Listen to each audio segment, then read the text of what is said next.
Alors salut les amis, bienvenue dans cette nouvelle vidéo consacrée à WordPress. Dans cette vidéo, nous allons voir tout simplement ce qu'on appelle le tableau de bord, dashboard en anglais.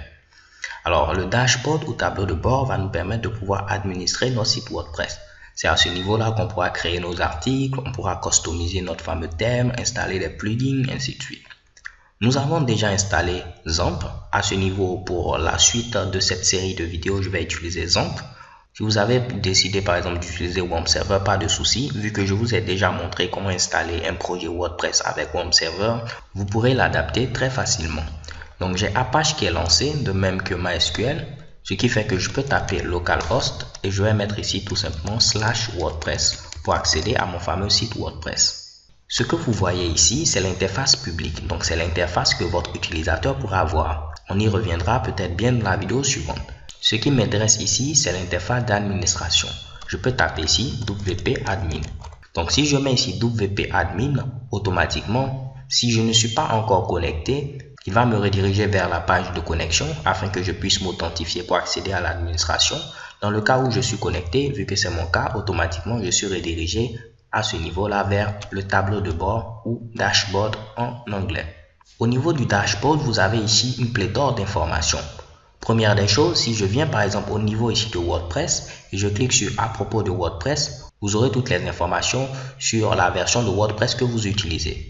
Là, vous pouvez voir qu'on nous dit que cette version a corrigé 21 bugs. On nous présente ici le thème qui est utilisé, 2015, et on nous donne également plein d'autres informations.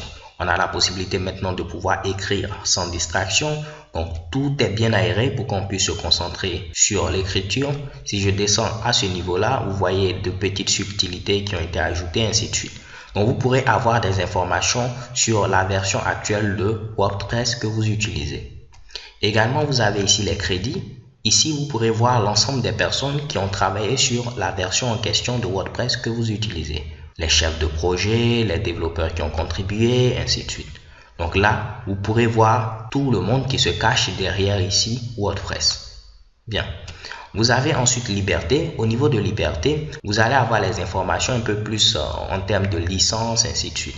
Donc, qu'est-ce que vous pourrez faire avec WordPress? Qu'est-ce que vous ne pouvez pas faire avec WordPress? Ok, donc par exemple, on dit qu'on est libre de modifier ce programme dans n'importe quel but. On peut avoir accès au code source, ainsi de suite. Donc, vu que vous allez maintenant commencer à utiliser WordPress, ce que je peux vous conseiller, c'est de lire afin que vous puissiez savoir dès le départ qu'est-ce que vous pouvez faire avec WordPress, qu'est-ce que vous ne pouvez pas faire avec WordPress pour que vous puissiez connaître, comme on le dit généralement, vos droits. Ok? Donc, ce qu'on avait vu dès le départ, c'était le tableau de bord. Donc, si je clique sur tableau de bord, c'était cette interface qui était apparue en premier lieu. Vous avez par exemple un panel de bienvenue qui liste l'ensemble des actions courantes. Par exemple, généralement, vous allez vouloir personnaliser votre site web, changer de thème, écrire un article, ajouter une page à propos, ainsi de suite. Donc, vous avez ici un accès rapide à l'ensemble des actions courantes. Vous pourrez fermer ici ce panel en cliquant par exemple sur fermer. Automatiquement, ce dernier sera fermé. Ne vous inquiétez pas, vous pourrez par la suite le réafficher. Vous avez également la possibilité de déplacer les éléments comme bon vous semble. Donc, je peux déplacer cela tout simplement à ce niveau-là, ainsi de suite. Ok? Ce que vous devez savoir dès maintenant, c'est que tout ce qui est au niveau du dashboard est customisable. Je peux replier ce panel en cliquant sur la flèche qui est présente à ce niveau, le déplier, le replier, ainsi de suite. Par exemple, ici, le panel bienvenue que j'ai fait disparaître, si je veux le réafficher, je peux cliquer sur option de l'écran. Et là, à ce niveau-là, vous voyez que tous les autres éléments sont bel et bien affichés. D'un coup d'œil est affiché. Le panel activité est également affiché. Mais le panel bienvenue a été désactivé. Donc, si je coche, automatiquement, le panel bienvenue apparaît. Si je le décoche, ce panel bienvenue va disparaître. Donc, si vous voyez par exemple ici, dans l'une des vidéos, un panel qui est présent et un autre panel qui n'est pas présent, vous pouvez vous douter du fait que je l'ai peut-être caché au niveau ici des options de l'écran. Ok? Donc, je vais réafficher ce panel de bienvenue et refermer options de l'écran. Vous avez la possibilité également d'avoir de l'aide.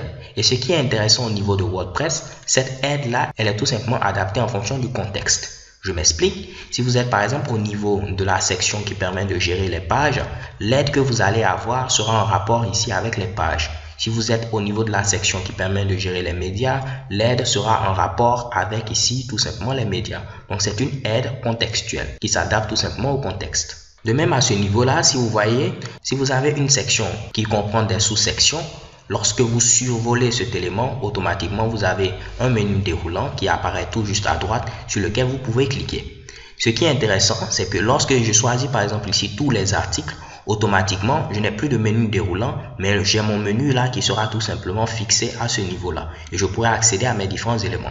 Là, j'ai les menus déroulants, mais dès que je clique par exemple sur bibliothèque, je n'ai plus un menu déroulant et le menu est fixé. Si je reviens au niveau du dashboard, donc du tableau de bord, je vais descendre rapidement à ce niveau. Au niveau d'un coup d'œil, où c'est marqué d'un coup d'œil, vous avez la possibilité en un coup d'œil de voir combien d'articles vous avez, combien de commentaires, combien de pages, la version de WordPress qui est utilisée, de même que le thème qui est utilisé, ainsi de suite. Vous avez la possibilité de pouvoir créer rapidement un article, donc un brouillon rapidement et l'enregistrer. Vous pourrez voir les activités récentes, qu'est-ce qui a été publié récemment, quel est le dernier commentaire qui a été posté, ainsi de suite. Vous aurez même la possibilité de pouvoir répondre à ce commentaire, le modifier. Vous allez avoir les nouvelles relatives à l'hebdo WordPress, ainsi de suite. Donc vraiment, plein d'informations sont disponibles au niveau ici de ce dashboard, de cette page d'accueil. Il y a trois parties principales. Vous avez ici la top bar que nous allons voir dans la vidéo suivante. Vous avez également ici le menu principal qui est présent au niveau de la gauche. Et vous avez ici le contenu principal qui est présent ici. Comme on a pu le voir, c'est cette partie qui va changer au fur et à mesure. Si je clique sur article, c'est cette partie qui change et je peux voir tous mes articles, les articles publiés, je peux modifier, le mettre à la corbeille, ainsi de suite. Ok? Donc on a trois parties. Le contenu principal, donc la zone qui va gérer le contenu principal, la zone qui gère le menu principal et tout simplement la top bar ou en français la barre du haut ou menu du haut. Ok. Un autre truc qui est très intéressant et que vous devez savoir, c'est que depuis la version 3.8 de WordPress, la zone d'administration qu'on appelle encore backend, donc cette zone d'administration, elle est aussi appelée backend, et l'interface publique, donc l'interface que les utilisateurs vont voir, est appelée tout simplement front-end. Donc backend pour la zone d'administration et front-end pour l'interface publique que les utilisateurs vont voir. Donc à ce niveau-là, cette interface-là est responsive, ce qui veut dire qu'elle va s'adapter à tout type d'écran, que ce soit les tablettes, que ce soit les mobiles, ainsi de suite. Avant la version 3.8, WordPress, on ne pouvait pas l'administrer par exemple sur un mobile, mais maintenant c'est tout à fait possible. Remarquez très bien ce qui va se passer si je tente de réduire tout simplement la largeur de ma fameuse fenêtre. Donc là, je vais réduire au fur et à mesure. Vous voyez que lorsque j'atteins un fameux breakpoint, à ce niveau-là, j'ai que les icônes, je n'ai plus forcément le texte. Ok, donc si je tente de l'agrandir, vous voyez que j'avais le texte à ce niveau. Au fur et à mesure que je réduis, l'interface va tout simplement s'adapter, ainsi de suite, jusqu'à ce qu'un autre breakpoint pour avoir maintenant ici un menu off canvas qui est présent à ce niveau-là. Donc que vous soyez sur un mobile ou tout simplement une tablette ou un ordinateur, vous pourrez administrer votre site web qui est conçu avec WordPress. Donc comme vous le voyez, c'est vraiment quelque chose de très intéressant. Je vais revenir à ce qu'on avait précédemment. Donc les gars, je crois qu'on a déjà fait un parcours de la page d'accueil. On a pu voir les différents éléments, qu'on peut les modifier. On a vu également le menu principal. À ce niveau-là, au niveau de mise à jour, vous aurez l'ensemble des mises à jour, que ce soit en fonction des plugins que vous avez installés, des thèmes, de la version de WordPress, ainsi de suite. Donc vous pourrez avoir plusieurs informations là-dessus, comme vous pouvez le voir à ce niveau-là. Ici, on pourra gérer nos articles, nos médias, nos pages, nos commentaires. Donc, tout cela, c'est en rapport avec le contenu. Et ce qui est présent tout juste en bas, ce dernier bloc-là, il est en rapport avec la configuration.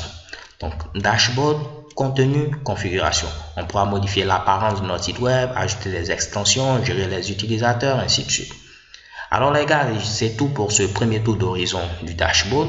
Dans la vidéo suivante, nous allons nous intéresser à la top bar, qui va nous permettre de pouvoir switcher très rapidement entre l'interface publique, donc le front-end, et l'interface d'administration, c'est-à-dire le back-end. So thanks for watching. Rendez-vous est donné à la vidéo suivante. Peace.